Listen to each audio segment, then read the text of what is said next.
Pues muy bien, ahora continuamos con nuestro estudio, con nuestra reflexión. Hemos el día de ayer visto algunos de los aspectos importantes del camino de Shamatha y hoy nos vamos a enfocar en Vipassana. Es un tema delicado. O sea, cuando se estudia en las universidades monásticas, la filosofía, o particularmente la perspectiva de Madhyamaka, el camino del medio, toma años en desarrollar. El primer reto es identificar el objeto que tenemos que refutar, o sea, nuestra noción errónea de la realidad. Y eso se puede definir de muchas maneras. O sea, hay varios niveles de errores que estamos asumiendo o diferentes perspectivas limitadas que estamos imponiendo a la realidad.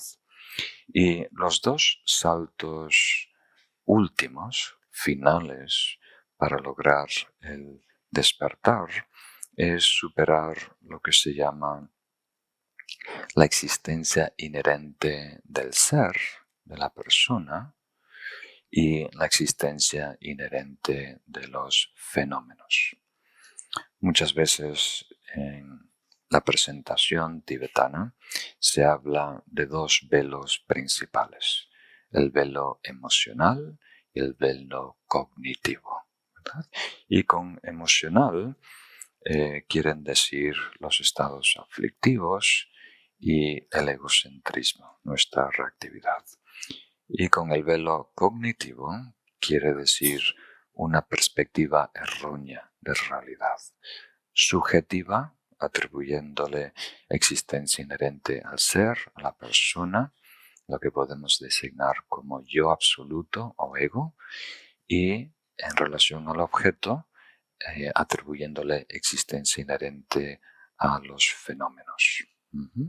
Entonces vamos a introducir este tema. No lo vamos a resolver hoy, pero solo indagar en el tema de la realidad, que es genuino, es algo muy beneficioso, que nos ayuda a muchos niveles. Muy bien, vamos a empezar la exploración. Y a ver, ¿en dónde concluimos el día de ayer?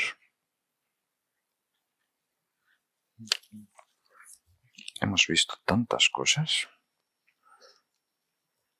Entonces, creo que estamos al final de la página número 9, ¿verdad? Donde dice, tras haber dominado. Tras haber dominado es un poco exigente.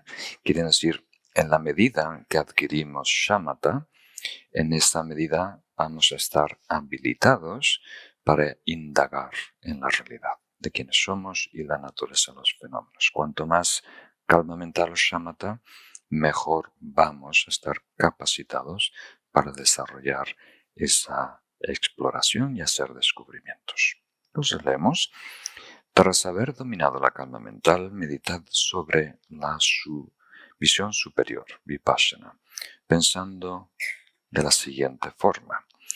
Todas las enseñanzas del Buda son perfectas y revelar directa o indirectamente la esencia, llevando hacia ella con mayor claridad. Si comprendo la esencia, estaré liberado de las trampas de las falsas visiones. Lo mismo que las tinieblas se disipan cuando aparece la luz. Una simple meditación de la calma mental no tiene el poder ni de purificar la conciencia clara, primordial, ni de eliminar las tinieblas de la oscuridad. Si medito correctamente con ayuda de la sabiduría sobre la esencia, la conciencia clara primordial queda purificada. Solamente con la sabiduría podré aprehender la esencia. Solamente la sabiduría me permitirá erradicar la oscuridad. Por lo tanto, emprendiendo la meditación de la calma mental, investigaré la esencia con la sabiduría y no me contentaré, no voy a estar satisfecho solamente con lograr un estado profundo de absorción meditativa. Como hemos dicho, por muchos logros que tengamos, si logramos samadhis muy profundos, poderes extrasensoriales, diferentes dones o siddhis, no es algo permanente. Por si hay ignorancia, si hay confusión, tarde o temprano va a surgir la sombra del egocentrismo, que va a producir estados aflictivos, que va a llevarnos a actuar de una manera dañina, torpe, si queremos ser más diplomáticos, y va a producir sufrimiento, malestar, desorden en nuestra vida. Entonces, tenemos que sellar los logros espirituales con una comprensión cada vez más profunda, más sensata de la realidad.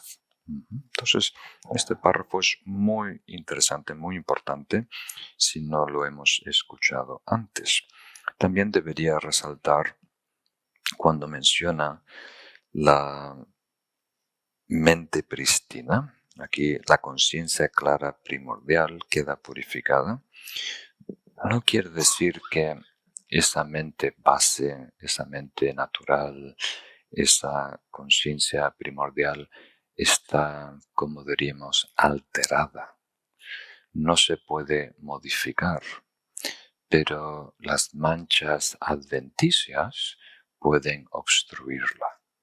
O sea, patrones conductuales, estados emocionales, diferentes ideas de lo que es y lo que no es, pueden bloquear, obstruir el acceso a esa mente prístina. Entonces, cuando hablamos de purificarla, estamos hablando de quitar lo que está cubriéndola, pero no de mejorar o cambiarla, porque eso sería imposible. En esencia, somos idénticos al Buda. Hay un tratado muy interesante de Maitreya, uno de los 5, se llama Uttara Tantra, quiere decir el sublime continuo, y explica 7 puntos Vajra, pero se atiende principalmente el cuarto, que es nuestra naturaleza búdica. Y ahí explica que todos nosotros tenemos una pureza innata. Todos tenemos una mente pura. Pero un Buda tiene doble pureza.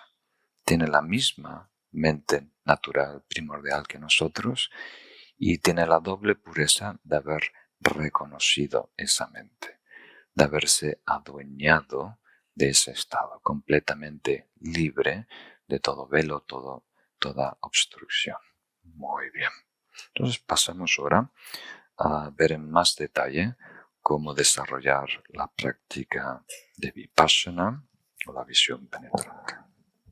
La página 10. ¿Qué es la esencia? Es la naturaleza de todos los fenómenos que consiste en permanecer en lo último vacíos de ser de persona y de ser de fenómenos.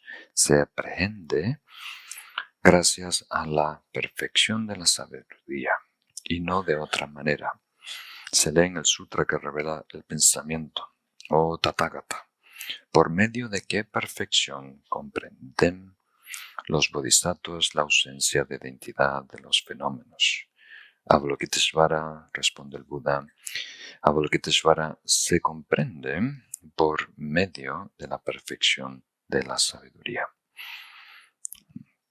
Es un punto importante. Aquí la misión de Kamalashila es aclarar para futuras generaciones cuál es el camino, la perspectiva correcta, el procedimiento que ha indicado el Buda. Entonces, para este logro final, necesariamente necesitamos sabiduría. No puede ser absorción meditativa, amor perfecto, ética perfecta. Tiene que necesariamente venir de la sabiduría. Por lo tanto, meditad sobre la sabiduría cuando entréis en calma mental. En la medida que logréis calma mental, shamatha, podéis indagar en la realidad.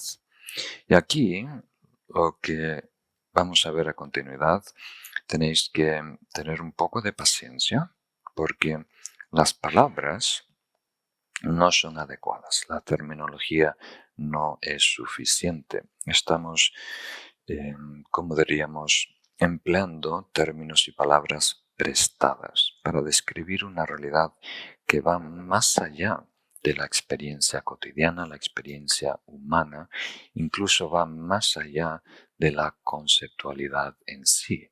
La realidad absoluta es inefable, inexpresable.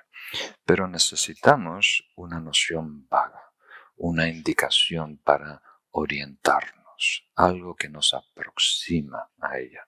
Entonces no debemos confundir el dedo apuntando a la luna con la luna, ¿verdad? Son pistas que vamos recibiendo para explorar. El descubrimiento lo tiene que hacer cada quien dentro de sí mismo.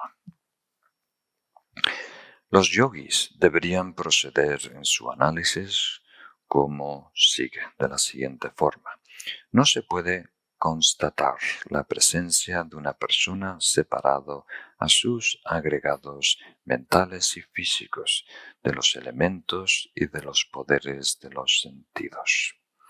Aquí es una traducción muy buena, decente, de 3 diferentes esquemas que empleó el Buda para definir lo que es un ser.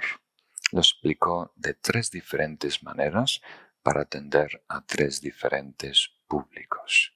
Entonces explica lo que es un ser, hablando de 5 componentes, que hoy traducimos como agregados, en sánscrito es skandhas, o de 12 componentes, que en sánscrito es ayatanas, aquí se llaman poderes de los sentidos, o 18 elementos, 18 datos. Entonces lo describe de una manera resumida, una rama de 2 elementos o 18. Y esto es parte de lo que se conoce en el budismo como la canasta del Abhidharma. Todas las enseñanzas del Buda pueden estar clasificadas en estos 12 géneros y después se puede clasificar aún más en 3 grandes canastas. Sutras, discursos, Vinaya, todas las enseñanzas que definen la ética, y después Abhidharma, que en realidad es una, como diríamos, una extracción que hicieron sus seguidores inmediatos de las enseñanzas filosóficas del Buda. Abhi quiere decir el Dharma elevado. Y para los que estáis interesados en explorar esta enseñanza, que es muy importante, muy valiosa, la vamos a estudiar a fondo el año que viene. Vamos a dar un curso de Abhidharma y hemos desarrollado un currículum en Paramita de 5 niveles. Los primeros 3 son parte del Paramitayana, el cuarto y el quinto son Mantrayana. Entonces, el nivel 1 del currículum son enseñanzas que se enfocan a introducir la práctica meditativa con una terminología accesible y secular, sin incluir cosmología, sánscrito y demás. En el segundo nivel nos apoyamos de textos, pero también con un enfoque práctico, pero ahí ya introducimos ideas budistas como la reencarnación, el karma y demás. Y el siguiente que está a punto de abrir es una enseñanza sobre Carta a un amigo de Nagarjuna, que da una presentación completa de lo que es el camino del Bodhisattva Paramitayana. Y el nivel 3 del currículum nos apoyamos en tratados clásicos. Hasta ahora he enseñado clarificando el legado del sabio de Sakya Pandita, ¿verdad? En 24 lecciones, las 3 visiones o los 3 niveles de percepción espiritual.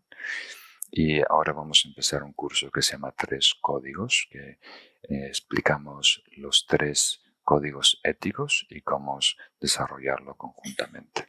Entonces el próximo año, y espero que todos los años vamos a poder continuar, vamos a hacer un curso de este tercer nivel del currículum, un curso de 24 lecciones o 6 meses sobre un tratado clásico. Y el próximo año nos vamos a enfocar en el compendio de Abhidharma de Vasubandhu, ¿verdad? Que sigue siendo la referencia para los tibetanos. Entonces, es un tema muy grande, pero vamos a tratar de tocar los puntos más importantes en esas 24 lecciones. Entonces, estáis bienvenidos a explorarlo. Es importante porque incluso si te enfocas, te dedicas a la práctica del mantrayana, dentro de la liturgia, la sadhana, se basa en referencias de Abhidharma. La simbología de los budas, la iconografía, todo hace referencia a los agregados, a los ayatanas, a los datus. Entonces es importante comprender los diferentes esquemas de qué es un ser y cómo funcionamos y cómo interactúa mente y cuerpo. Muy bien. No sé si debo decir más sobre esto. Hay un tratado muy interesante, muy cortito de Abhidharma, de uno de los grandes filósofos de la tradición Sakya que se llama Gorampa Sononsenge.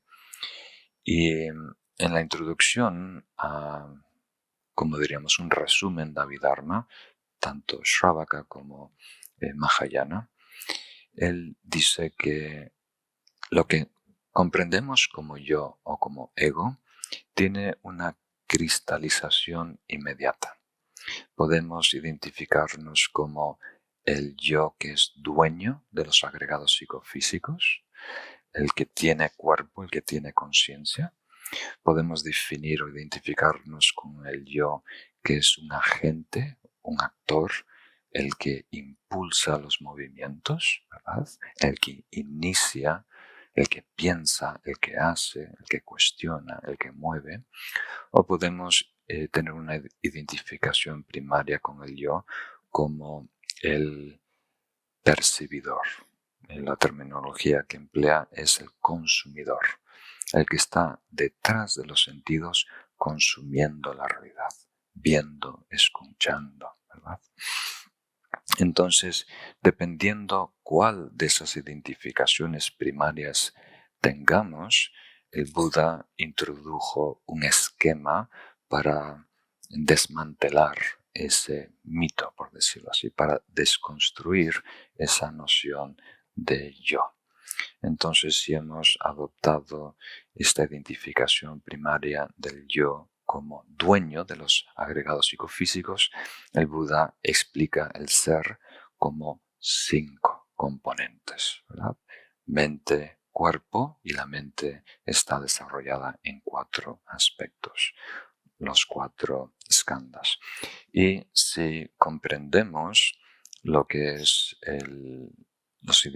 tenemos esta identificación primaria como el consumidor, entonces el Buda explica el ser como las ayatanas, ¿verdad? Como los 12 sentidos, ¿verdad? Que incluye el sentido de la mente y sus 6 objetos correspondientes. O sea, los 6 sentidos, los 5 sensoriales, el sentido de la mente y los objetos correspondientes. Y si uno se identifica como el agente, el actor, entonces da una explicación más elaborada como los 18 elementos o datos. Quiere decir los 6 sentidos, los 6 objetos y las 6 conciencias correspondientes.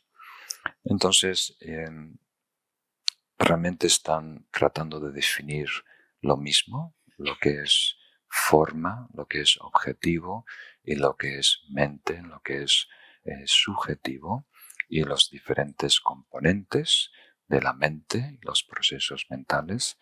Y es útil tener diferentes mapas, dan más pistas para comprenderlo y de esa manera desconstruir, desmantelar nuestra noción rígida de un yo absoluto. Entonces aquí vamos a ver algunas de las pistas clásicas para ayudarnos a superar una noción rígida, absoluta del yo. Entonces, desde un principio, os quiero advertir que el lenguaje que vamos a emplear es un lenguaje negativo, porque el péndulo hoy en día está volcado hacia el existencialismo, ¿verdad?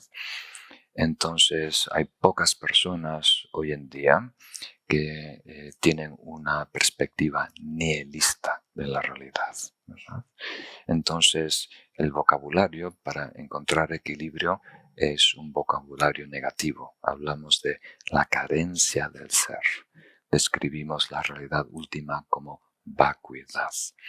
Pero eso no quiere decir que estamos señalando que no hay nada, que todo es un absoluto nada. Lo que estamos tratando de corregir es simplemente nuestra idea de quiénes somos, nuestra idea de la realidad de los fenómenos. Esa idea es concreta, es absoluta, asume que hay eternidad, que la existencia es independiente, y eso es el origen de todos nuestros problemas.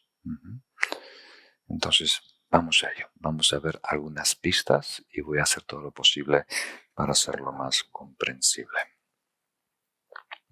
Los yogis deberían proceder en su análisis como sigue de la siguiente manera, como hemos visto. Pueden constatar la presencia de una persona separada de los agregados mentales y físicos, los elementos, datos, los poderes de los sentidos, ayatanas.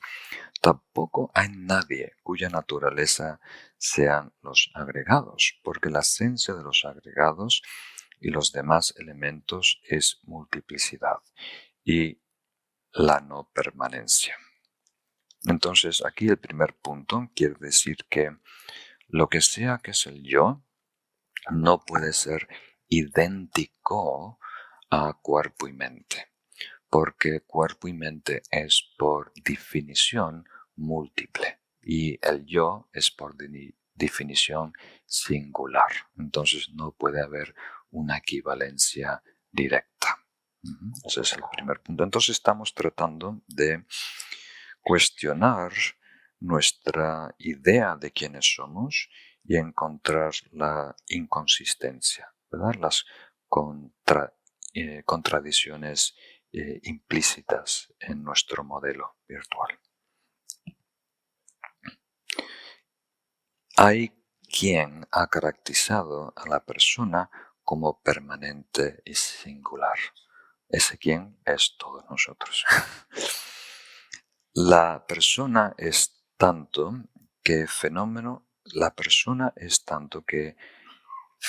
solo puede existir como único o múltiple, ya que no hay ninguna otra forma de existir.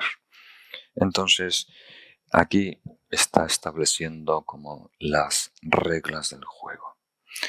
Si decimos que algo existe, entonces tiene que ser o singular o múltiple.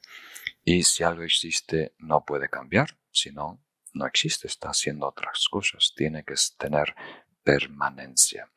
Y si algo existe, no puede tener dependencias, no puede tener causas o condiciones, sino sería algo variado, con muchas perspectivas, ángulos. Entonces tiene que estar libre de causas y condiciones, no puede cambiar o interactuar con otras cosas y tiene que ser singular. Por lo tanto, debemos concluir que la afirmación mundana del yo y de lo mío es un completo error. Afirmación mundana. Muchas veces se traduce como convención, ¿verdad? Como noción, como idea. Entonces, para ayudar a tener algún vocabulario más accesible, estoy intentando ayudar a mis amigos con la idea de que nosotros estamos creando una realidad alternativa. Nosotros no estamos interactuando directamente con la realidad, estamos reproduciendo la realidad en nuestra mente. Y eso no es malo. Gracias a poder modelar la realidad, ahora nuestra especie es la dominante en este planeta. La mayoría de las especies en este planeta interactúan directamente y reaccionan instintivamente a lo que perciben, ¿verdad? Pero el humano no. El humano percibe y reproduce lo que percibe en un modelo, un mapa, un modelo conceptual, una realidad mental de lo que es. Y eso es una gran ventaja sobre otras especies, porque antiguamente nuestros antepasados en África se encontraron amenazados por un león y calcularon, ahí hay un gato grande. Etiqueta león. Probabilidad de estar acompañado 50%. Velocidad 35 kilómetros por hora, ¿verdad? Entonces, intenta modelar el león. Intenta de calcular el riesgo de ser atacado y comido por el león.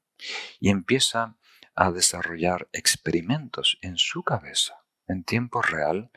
¿Qué pasa si le tiro una piedra al león? ¿Qué pasa si trepo a ese árbol, verdad? ¿Cuánto puede trepar el león? ¿En qué velocidad tengo que llegar a ese árbol, verdad? Entonces empieza a desarrollar experimentos en su cabeza para cómo sobrevivir, ¿verdad? Cómo superar esta prueba. Y decide que la mejor solución es empujar a su amigo Pepe. Que el león se entretenga con Pepe y yo me escapo corriendo. Entonces nuestros antepasados no fue Pepe, fue el que empujó al Pepe. Pero gracias a eso hemos sobrevivido. Gracias a eso podemos, como diríamos, desarrollar grandes obras. Entonces ese no es el problema. El problema es confundir nuestro mapa, confundir el modelo virtual que creamos en nuestra mente con la realidad. Se establece sin darnos cuenta por costumbre una equivalencia directa y esa equivalencia es falsa. Y eso va a surgir dentro de poco en la medida que mejora la inteligencia artificial, la medida que mejora la realidad virtual. Dentro de poco no solo va a haber videojuegos de HD, vamos a ponernos cascos o entrar en una cabina y sentir que estamos en la Edad Media o en Roma antigua, ¿verdad? O con los dinosaurios. Entonces, si tú estás navegando en esa realidad, ves tu cuerpo, ¿verdad? Moverse y hay todo tipo de bucles, ¿verdad?, de retroalimentación, donde recibes estimulación de que hay movimiento, de que hay viento, de que hay gravedad cuando saltas, ¿verdad? Entonces, si pasas media hora, una hora o 3 días, te lo empiezas a creer, ¿verdad? Que eres un gladiador, ¿verdad? Peleando con otros en la Edad Media. Y esa visión, esa realidad que estás percibiendo, tanto objetiva como subjetiva, empieza a cobrar más realismo, ¿verdad? Más realismo hasta que no puedes distinguirla, ¿verdad?, con una realidad más natural. ¿Captan esa idea? Entonces, para sobrevivir en el mundo, para lograr excelencia, hemos aprendido desde muy pequeñito a modelar la realidad. Por ejemplo, un niño a partir de los 2 años se empieza a identificar con su cuerpo y empieza a desarrollar un modelo virtual de su cuerpo y decir, este es mi cuerpo. Antes de los 2 años, no, ¿verdad? Se desarrollan experimentos en donde ponen una mancha roja y el niño no se limpia, no se identifica esa forma como la suya, como su cuerpo. Pero después de 2 años aparece el avatar del cuerpo, se identifica con el cuerpo, se protege el cuerpo y empieza a navegar el terreno con su cuerpo. Y con el tiempo, la idea del cuerpo, la idea de quién es hombre, el nombre, todo se hace cada vez más rígido, más rígido, más rígido, más absoluto, menos contextual, menos relativo, ¿verdad? Y eso produce, como diríamos, dependencias, produce la noción de yo y mío, pertenencias. Eso produce miedo de perder el yo y el mío y de no ser, ¿verdad? Y eso produce reactividad, eso produce emociones de apego, de odio, de ira, de celos, de envidia, y eso nos lleva a actuar de una manera que no corresponde, que no funciona, porque poquito a poquito, en la medida que el modelo se hace más rígido, deja de ser funcional, deja de ser compatible con el terreno que sigue cambiando, ¿verdad? Que sigue cambiando. ¿Captan esa idea? Entonces, si hay algunas personas, por ejemplo, voy a usar un ejemplo muy ridículo para que capten el punto. No solo tenemos un mapa, una noción, un avatar del cuerpo, tenemos un mapa también de nuestro corte de pelo, ¿verdad? Y algunas personas establecen un corte de pelo y después es como si tuvieran un casco, ¿verdad? Ese es su corte de pelo el resto de la vida. Y cambia la moda, cambia la década, pero está el mismo corte de pelo, ¿verdad? Y si es un hombre, una mujer, lo que sea, si se pierde algo de pelo, intentan mantener, ¿verdad?, ese formato, ese casco a toda fuerza, usando todo tipo de ingredientes, ¿verdad?, de colores o peines o gomina, como se dice, todo tipo de, para mantener esa identificación con quién soy yo, ¿vale? Y en la medida que ese atributo de pelo va cambiando, parece que está amenazando mi noción de yo o quién soy o lo que puedo ser, ¿verdad? Y es pelo, no es ¿verdad? No es directamente nuestro. Las uñas y el pelo están muertos, ¿verdad? Pero sigue habiendo una identificación muy cercana e incluso podemos sufrir mucho cuando cambia el pelo, ¿verdad? ¿Captan esa idea? Entonces, eso realmente nos puede afectar, puede cambiar los proyectos de la vida. Una parte muerta de nuestro cuerpo orgánico puede hacernos tomar decisiones de ir a este lugar para cortar el pelo, ver a este especialista para hacer un tratamiento de pelo y comparar diferentes cascos o estilos de pelo, ¿verdad? Entonces, esto no es simplemente un ejercicio, como diríamos, intelectual, académico. Tiene una aplicación muy práctica en nuestra vida y nos va a permitir liberarnos de muchos problemas y ser una persona más audaz, más valiente y por encima de todo, más real, más compatible con la realidad que sigue cambiando. Entonces, el problema, una vez más, no es el modelo, no es el mapa, no es nuestra idea de nosotros, del mundo. El problema es cuando se cristaliza, cuando se cosifica, ¿verdad? Y deja de estar vinculada, relacionada con la realidad relativa.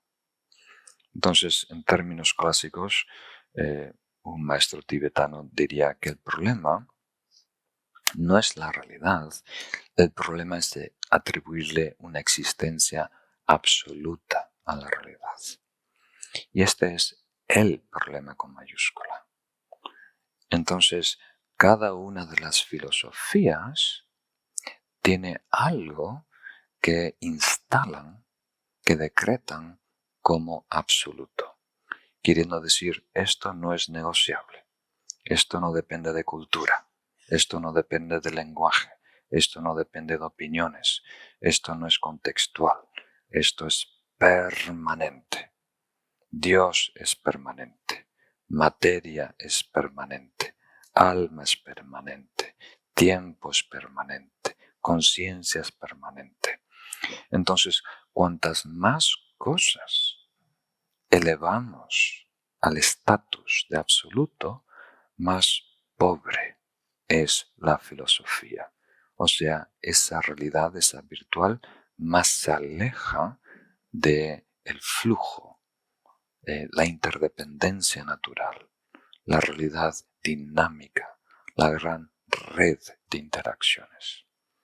Entonces, a mí me inspira mucho la introducción que hace Shantideva, este gran místico del siglo VIII, a su capítulo de la sabiduría del Prajnaparamita. Dice, lo que hoy conocemos como filosofía en realidad es el cuento de un yogi. Lo estoy elaborando un poquito, no usa esas palabras, Shantideva es mucho más elegante.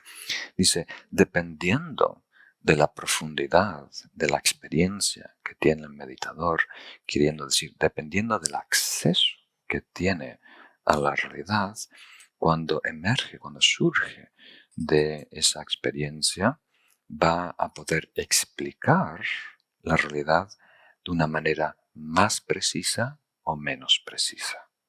Pero todos están hablando de lo mismo. Entonces, menos precisa quiere decir elevar más elementos, cosas, a estatus de absoluto.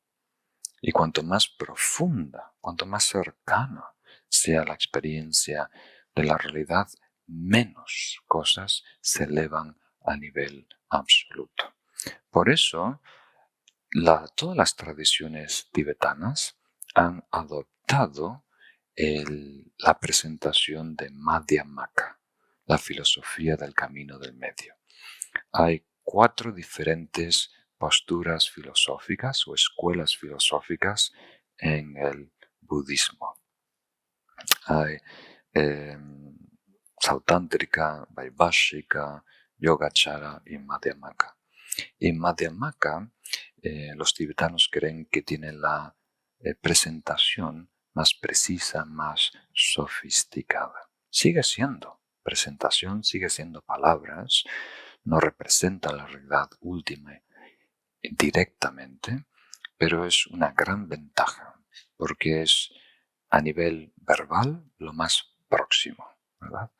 Lo más, como diríamos, la señalización más precisa o directa. Entonces es una gran ventaja comprender la filosofía de Madhyamaka, aunque si somos estudiantes muy comprometidos, muy serios, la mejor manera de proceder es comprender cada una de las presentaciones y refutarlas, ¿verdad? Superarlas, crecer por encima de ellas, ¿verdad? Y tener la necesidad de esta presentación de Madhyamaka, en donde la realidad tiene dos caras, una relativa y una absoluta. Y a nivel absoluto no hay nada que se sostenga, nada que tenga permanencia absoluta y existencia independiente. Entonces, una filosofía que nos libra, que nos da mucha oportunidad de desarrollo y crecimiento.